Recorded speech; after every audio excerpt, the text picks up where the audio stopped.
Bonjour à toutes et tous, bienvenue sur ce webinaire. Je suis Victoire Roubaruc, donc chargée de l'animation du catalogue de la plateforme d'échange de données en Nouvelle-Aquitaine Pigma au JPAT-Géry. Donc je vous souhaite la bienvenue sur ce webinaire vendredi En veux-tu en data. Aujourd'hui, nous allons vous présenter les données photovoltaïques, donc en présence de Thomas Pétillon du JPAT-Géry et de Camille Romary de l'AREC Nouvelle-Aquitaine. Bonjour à tous les deux. Bonjour. Donc, merci à Camille d'avoir accepté notre invitation. Avant de commencer ce webinaire, je vais faire quelques rappels techniques. Donc, pour que l'expérience soit la plus fluide possible, nous vous conseillons le navigateur Chrome, mais les autres navigateurs sont aussi compatibles. Nous vous invitons à poser vos questions dans l'onglet questions et nous prendrons du temps pour y répondre en fin de session. Nous vous remercions de n'utiliser l'onglet chat que pour les échanges techniques. De plus, ce webinaire est enregistré, donc il sera mis en replay sur le site Pigma et il sera également visible sur la chaîne YouTube du JPAT-Géry. Voilà. Ensuite, les vendredis En veux-tu en data, c'est quoi? Comme vous le savez, donc c'est un rendez-vous qui a lieu tous les deuxièmes vendredis de chaque mois. L'objectif, c'est de décrypter un jeu de données différent en moins d'une demi-heure afin de mieux vous accompagner du coup dans la connaissance du catalogue des données Pigma et de valoriser les données qui y sont référencées. Donc, les données du jour, comme je l'ai dit, ce sont les données photovoltaïques. Je vais laisser la parole à Camille et Thomas pour nous présenter ces données. Merci Victoire. Donc, je vais partager mon écran et Camille, pendant ce temps-là, je te laisse te présenter. Ça marche. Donc, bonjour à tous. Donc, moi, Camille Romary, donc, je suis chargée d'études au sein de l'AREC. Peut-être rapidement pour ceux qui ne connaissent pas l'AREC. Donc, l'AREC, c'est une association en fait qui est financée à 80% par l'ADEME et la région et qui héberge, on va dire, deux observatoires, un observatoire énergie, gaz à effet de serre et un observatoire donc gestion des déchets et économie circulaire. Donc là, je vais parler au nom de l'observatoire de l'Orège dans le cadre de ce webinaire qui s'axe du coup sur les données photovoltaïques. On va pouvoir commencer. Je pense que c'est bon de mon côté. Juste pour me présenter rapidement. Oui, pardon, excuse-moi, Thomas. Pas de souci. Thomas Pétillon, donc comme l'a dit Victoire, du JPAT-Géry, mais plus précisément, je suis chargé de mission au sein de l'observatoire NAFU, donc les espaces naturels, agricoles, forestiers et urbains. Donc, je te repasse la main. Super. Peut-être juste avant de commencer, en fait, quelques éclairages sur le photovoltaïque en région. Donc, la première info un peu éclairante, c'est au niveau national, en fait. Si on regarde la Nouvelle-Aquitaine, donc la Nouvelle-Aquitaine, c'est la première région photovoltaïque depuis quelques années maintenant, en termes de développement du photovoltaïque et donc de production annuelle. La région est largement située en haut du classement. Si on zoome un petit peu plus au sein de la région, donc l'année dernière, il y a 2 ans, en 2023, la filière photovoltaïque se plaçait au premier rang des filières électriques renouvelables. Pour la première fois, entre guillemets.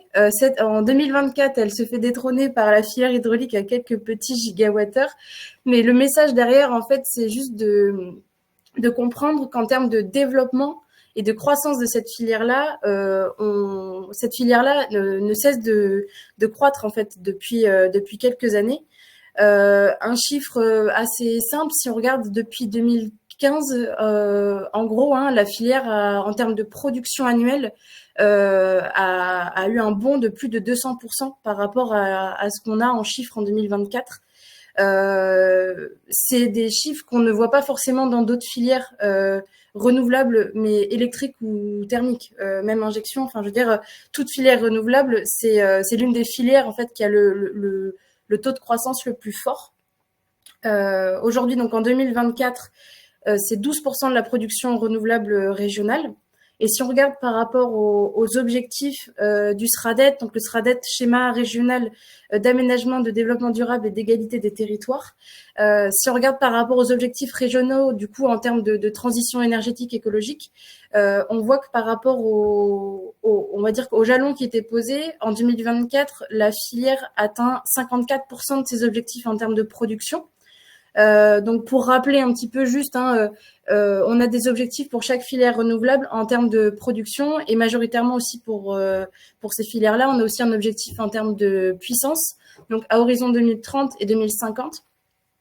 Et pour vous donner un ordre d'idée, voilà, on atteint un peu plus de 5000 gigawattheures quasiment 5005 en 2024 et on devrait atteindre donc 9700 gigawattheures à horizon 2030. Et voilà, pour dire que c'est une des filières aussi qui a atteint au mieux ses objectifs, une filière électrique qui atteint au mieux ses objectifs à horizon 2030.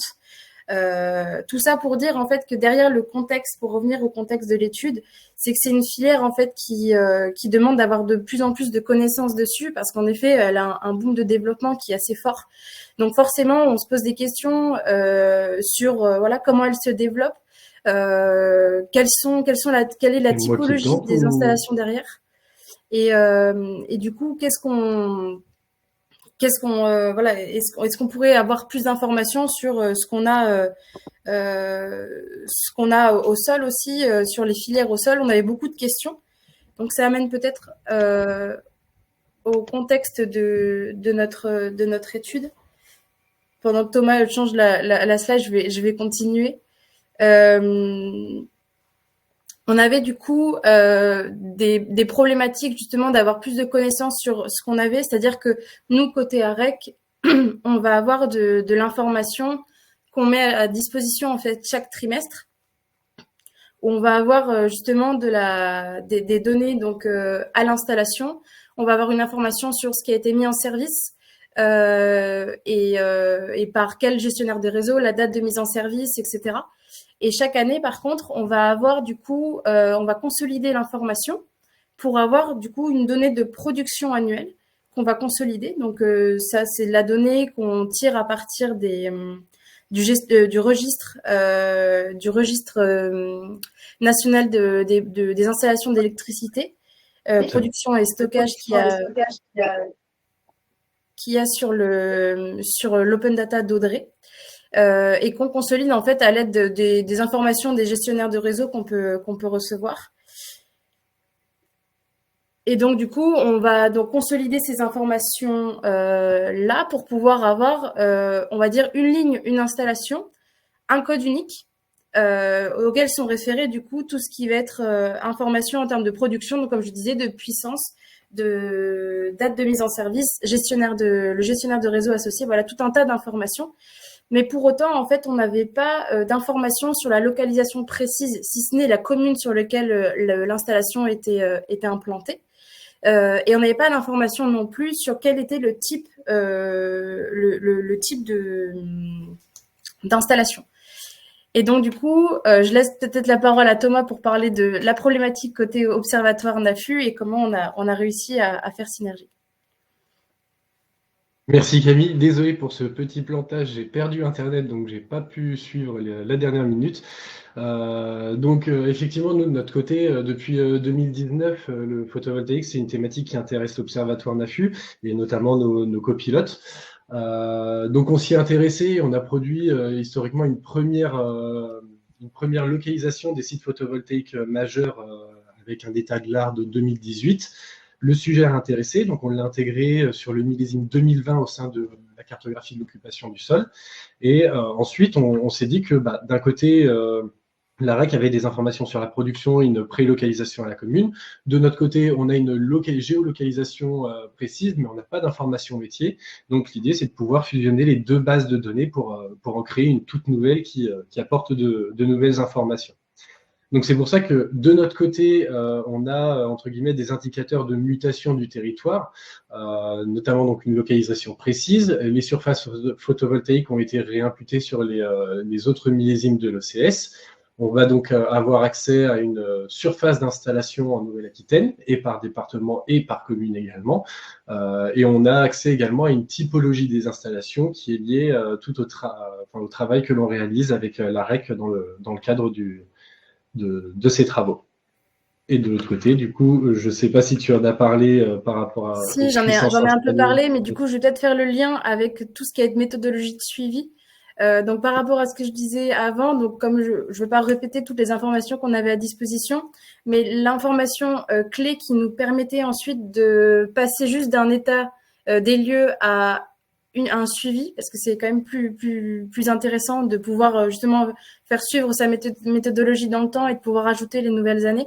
C'est le code unique en fait qui est disponible donc via le registre dont je parlais juste avant, qu'on avait à disposition et en fait qui nous a permis de faire ce suivi-là et justement d'ajouter les années à partir de là, d'ajouter les années 2022-2023. Et à l'été, on rajoutera du coup les installations de l'année 2024. Voilà. Parfait. Donc pour pouvoir réaliser ce travail, donc comme l'a dit Camille, on a la base de données que l'AREC retravaille et consolide. On travaille dessus, nous, de notre côté, dans ce cadre-là, une fois par an. On a donc une information sur les nouveaux sites de l'année et leur localisation à la commune, mais on n'a pas leur localisation précise. Donc nous, tout le travail qu'on mène derrière, c'est une identification par photo-interprétation en récupérant les images spot, donc images satellites avec une très haute résolution, et on a une couverture annuelle sur le territoire français. Donc ça nous permet vraiment de pouvoir rechercher sur chaque commune identifiée, eh bien, de rechercher ces sites. Donc, par exemple, là, vous avez un exemple de site qui est un peu particulier puisque lui a eu un développement en plusieurs années. On voit les différentes installations là, sur ces deux images-là. Et donc, derrière, on vient repérer ces sites-là et on fait le lien avec la base de données de l'AREC, ce qui nous permet derrière d'avoir les informations de mutation du territoire, mais aussi les indicateurs de suivi de la transition énergétique. Donc toute cette méthodologie-là, elle n'a pas été construite uniquement entre le JPAT-GERI et l'AREC. Hein. On a tout un groupe de travail qui a été constitué, qui va comprendre également la DREAL, la région Nouvelle-Aquitaine, Enedis, RTE et l'ADEME. Et on est aussi en lien avec d'autres acteurs du territoire avec lesquels on échange beaucoup sur l'état de l'art, des connaissances qu'ils peuvent avoir et comparer avec nos connaissances à nous. Je pense par exemple, on peut citer la DACL avec qui on échange les informations pour essayer d'avoir des bases de données qui soient cohérentes. Et pour avoir un peu un ordre d'idée sur quels sont les visuels sur comment on travaille, c'est que dans un premier temps, on va donc repérer les sites photovoltaïques sur les images satellites, mais derrière, il faut pouvoir les qualifier. Et donc, dans certaines situations, c'est un peu compliqué de savoir s'il s'agit d'une centrale au sol ou s'il s'agit d'une ombrière. Donc, on va pouvoir faire appel à toutes les sources d'informations qui sont disponibles, donc prioritairement la vue satellite, bien sûr. On va tenter les vues immersives. On va pouvoir rechercher des documents administratifs en ligne, puisque parfois il y a des choses qui sont publiées, voire même des articles de presse en ligne, tout ça nous permet de pouvoir qualifier au plus précis la typologie des infrastructures repérées.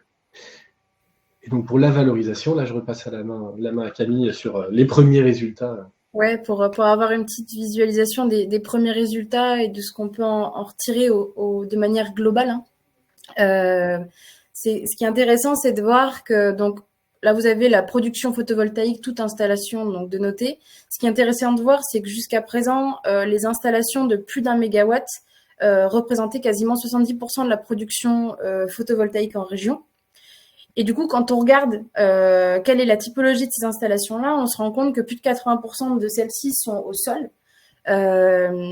Et après, on va se répartir entre différents types d'installations. Donc, on a eu notre première installation flottante recensée. On a des installations donc sur ombrière, sur serre. Et après, on a une installation dite mixte. En fait, on va pas passer beaucoup de temps dessus. Ce qui est intéressant, en fait, c'est une installation sur laquelle on a une partie en flottant et une partie hors du lac, en fait. Sauf que du coup, dans le registre, c'est une seule et même installation. Donc, pour le moment, on n'a pas eu moyen du coup de le dissocier. Mais voilà. Mais quand on rentre dans le détail de notre base, on voit bien ce qu'il en est. Mais voilà, les informations intéressantes, c'est celle-ci. Et si on regarde en fait en termes de surface, nous c'était une demande qu'on pouvait fortement avoir en fait en demandant sur les installations qui sont au sol en Nouvelle-Aquitaine, qu'est-ce que ça représente en termes de surface au sol. Donc là, on parle bien de surface de l'installation, hein, on ne parle pas de surface de panneaux. Là, on a pris en compte tous les espaces interrangés. Voilà, on a détouré, entre guillemets, au sens large, l'installation. L'idée, c'est d'avoir une idée, en fait, en termes de surface installée, qu'est-ce que ça représente. Et donc, ce qui est intéressant, c'est de voir chaque année comment vont évoluer ces chiffres. Et surtout en termes de rythme d'évolution de la filière et de la manière dont elle va évoluer sur les prochaines années, ça sera intéressant de voir si ces grosses installations auront toujours une aussi grosse part, une part aussi importante en fait en termes de croissance, ou alors voilà, si les plus petites installations vont reprendre le dessus, voilà, ça fait partie des informations qui seront entre guillemets aisées de visualiser avec ce type de travail. Donc du coup, je pense qu'on peut passer à la mise à disposition sur le site Pigma. Donc on va repasser la main à Victoire. Je vais reprendre la main. Hop, j'enlève le partage de co. Hop, partager l'écran.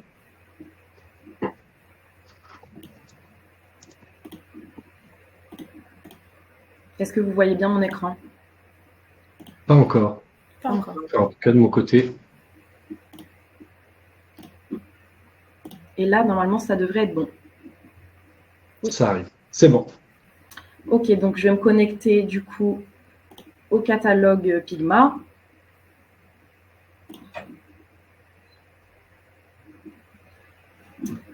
Hop. Connexion.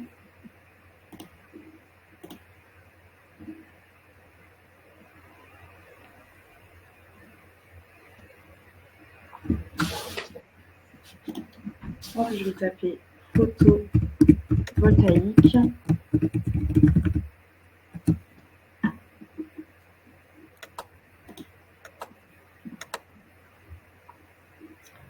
Je vais filtrer sur le JPAT-Géry.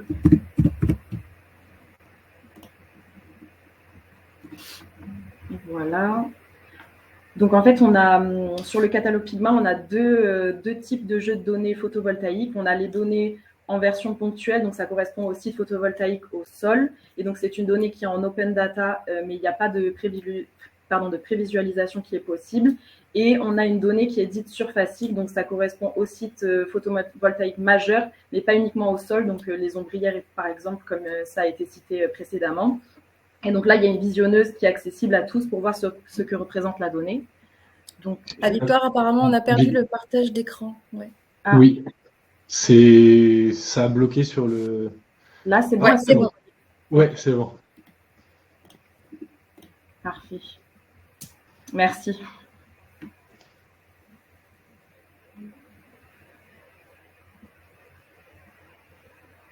Donc voilà, vous avez la fiche de métadonnées juste ici. Et c'est possible du coup de télécharger la cartographie via un formulaire. Voilà. On ne voit plus la fiche de métadonnées non plus là. Là, est-ce que vous la c'est bon. Ouais, c'est bon. Je pense qu'il y a un temps de latence peut-être. Ouais, je pense aussi, ouais. On est un petit peu en décalage. Désolée. Voilà. Hop. Où est-ce qu'elle est la deuxième fiche que je dois vous montrer?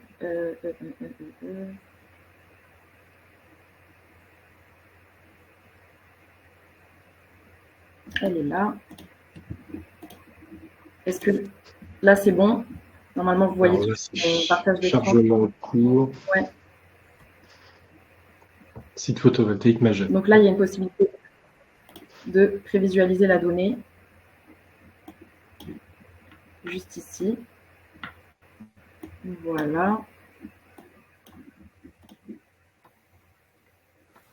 Et là vous pouvez également accéder à la visionneuse.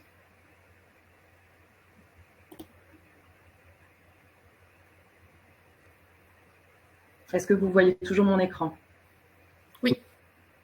Ok, parfait. Et visionneuse qui est accessible à tous. Oui, voilà. Comme j'ai précisé, ouais, elle est accessible à tous. Voilà. Hop, je vais vous relaisser la main pour la suite. Merci. Hop. Ça.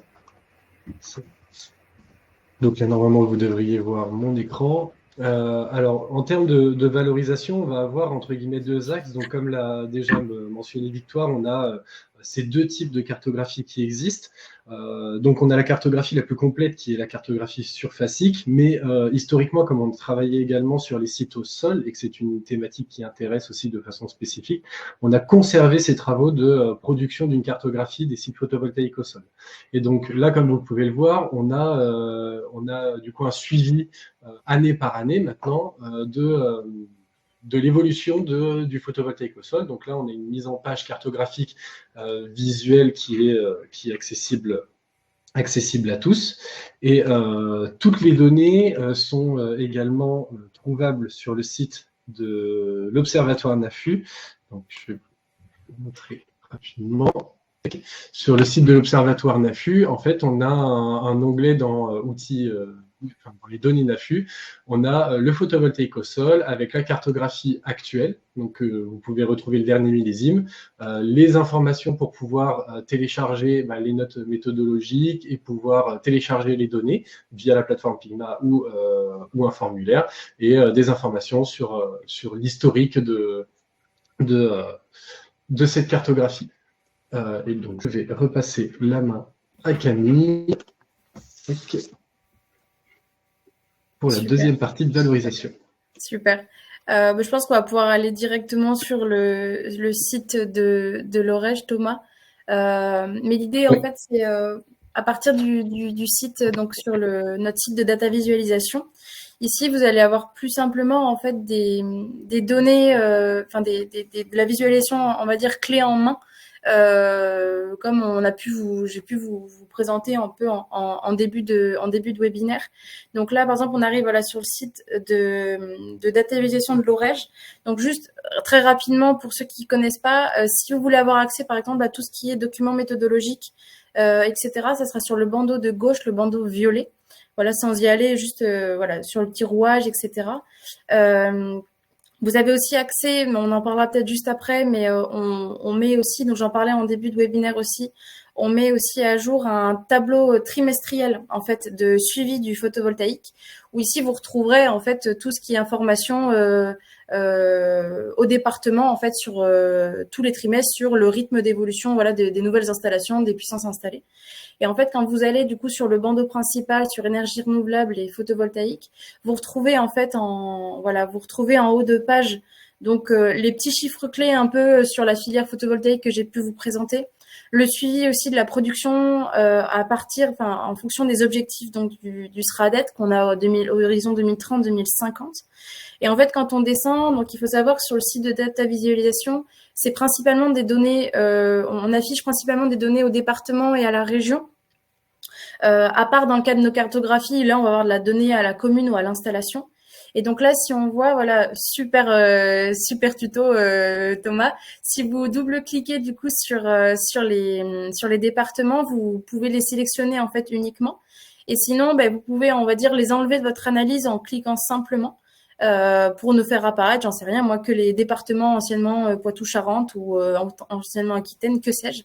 Mais l'idée, c'est que sur cette page photovoltaïque, et vous retrouvez la même chose sur les autres filières, mais vous allez avoir une information du coup sur la puissance raccordée d'année en année. Sur la production du coup aussi associée, et après une cartographie donc tirée de nos travaux avec l'Observatoire NAFU sur du coup les installations photovoltaïques donc à la commune. Là ici on va être sur les installations à la commune supérieures à 250 kW crête. Pourquoi on n'a pas mis toutes les installations? C'est qu'en Nouvelle-Aquitaine on a plus de 150 000 installations, on ne verrait absolument rien sur cette cartographie, donc on a décidé de zoomer un petit peu, de rapprocher, de resserrer un petit peu l'analyse, tout en mettant du coup cette partie au sol ou autre. Et donc si en haut de la carte vous cliquez, vous avez des petits boutons, donc soit au sol, soit autre. Donc au sol, ça vous permet en fait, lorsque vous survolez les installations, d'avoir une petite information du coup sur le carré que vous avez en haut à gauche de la carte.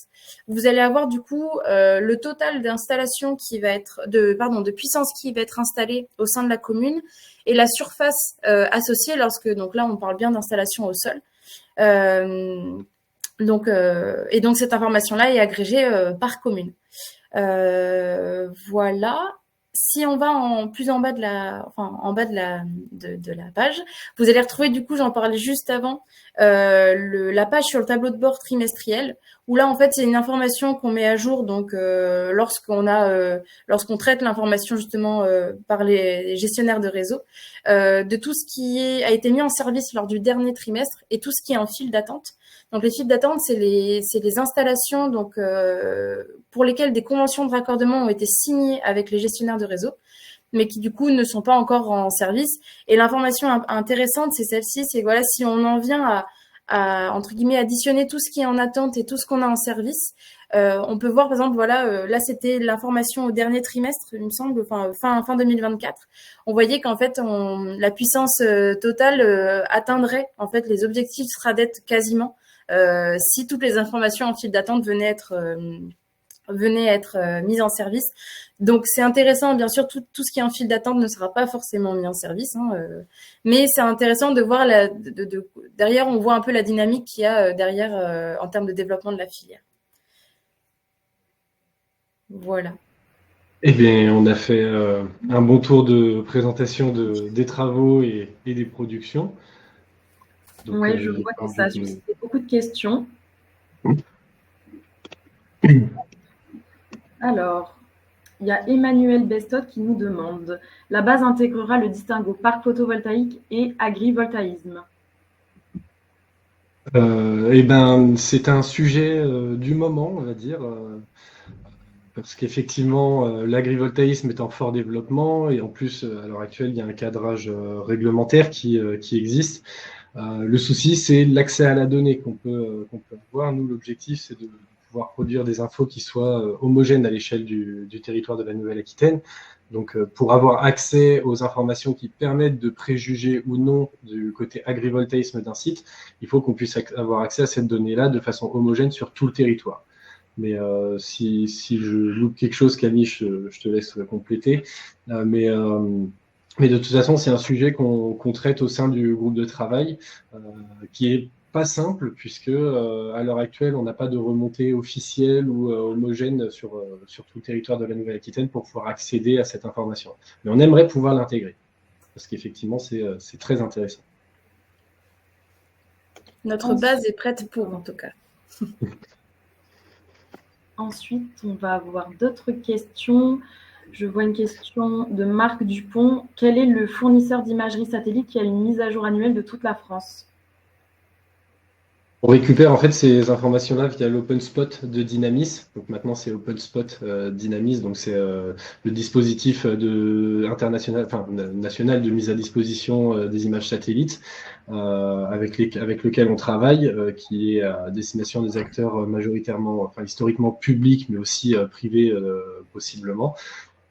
Mettant à disposition des images satellites de très haute résolution. Et depuis maintenant 1 ou 2 ans, ils ont mis en place un OpenSpot Dynamis avec une couverture annuelle du territoire français. Ensuite, on va avoir une question d'Olivier Parins. Faites-vous la distinction entre les parcs photovoltaïques en appel d'offres CRE et de ceux valorisés en PPA ? Je vais peut-être plus te laisser répondre, Camille. Non, pour le coup, on ne fait pas cette distinction-là. Nous, on se base en fait sur les données, principalement sur les données du registre RTE, vu le nombre d'installations, et on n'a pas l'information. Enfin, en tout cas, on ne va pas la chercher ici et on l'intègre pas dans les données de l'étude. Et je vois que j'avais raté. Merci Camille, pardon. Je vois que j'avais raté une question de Tiffaine Morin. Mais je pense que ça a été déjà plus ou moins déjà traité. Les informations sur le type d'installation ombrière, photovoltaïque au sol, toiture ne sont pas dans les infos techniques dont dispose l'AREC. Non, ça ne fait pas partie des informations qu'on avait à disposition. Tout simplement, je pense que le volume d'installation fait qu'on ne peut pas ajouter en fait toutes ces informations techniques dans l'open data, enfin dans le registre qui est présent dans l'open data Audrey. On pouvait en fait se dire que tout ce qui était installation supérieure à 36 kVA serait certainement sur de la toiture, sur du particulier. On pouvait aussi imaginer que les grosses installations, donc supérieures à 1 mégawatt et encore plus 5 mégawatts, peut-être qu'on était pas mal sur du sol, mais on n'avait pas l'information, en tout cas, on n'avait pas l'information détaillée, d'où les travaux en fait qui ont débuté avec l'Observatoire NAFU il y a maintenant 3 ans. Voilà. D'accord, merci Camille. Et une dernière question de Pierre Delage. Comment, à partir des informations des communes, identifier géographiquement ces installations s'il y en a plusieurs sur la commune? Alors là, c'est toute la problématique de certaines communes qui ont de très nombreux sites photovoltaïques. Donc, on va avoir potentiellement déjà plusieurs approches. C'est que on a rarement sur une même année des sites de très grande ampleur qui s'installent sur la même commune.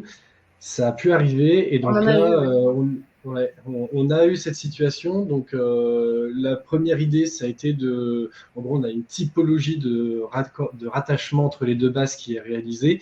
Donc, on peut se dire, bon, bah, on n'arrive pas à différencier les deux sites, donc on va les unir sous un seul, entre guillemets, site. Pour lequel on va sommer les puissances si vraiment on n'arrive pas à les différencier. Par contre, ce qu'on peut faire aussi, et ça on a déjà eu l'occasion d'y arriver, c'est de rechercher toutes les informations qu'on a disponibles sur Internet et on a pu dans certaines situations différencier un site qui est situé au nord d'un site qui est situé au sud. Il y avait des informations de surface qui étaient associées par exemple sur une revue de presse ou sur des documents techniques qui étaient en ligne. Et donc toutes ces informations-là parfois nous permettent de faire la distinction. Et si vraiment on a un besoin de différencier deux sites alors qu'on n'y arrive pas, on peut toujours demander à RTE par exemple ou Enedis qui sont en charge de ces sites-là. Merci Thomas. Il y a Marc Dupont qui demande s'il pourra recevoir les différents URL par email en fin de séminaire, donc je m'occuperai de vous les envoyer, il n'y a pas de souci. Mais écoutez, je pense qu'on arrive au terme de cet échange. Je vous remercie très chaleureusement Thomas et Camille pour cet échange. Rendez-vous le 16 mai, le vendredi 16 mai pour un prochain vendredi en veux-tu en data sur les données risques inondation. Je vous remercie et je vous souhaite une très bonne journée. Merci beaucoup. Merci à tous. Merci Victoire, merci Camille, bonne journée. Au revoir.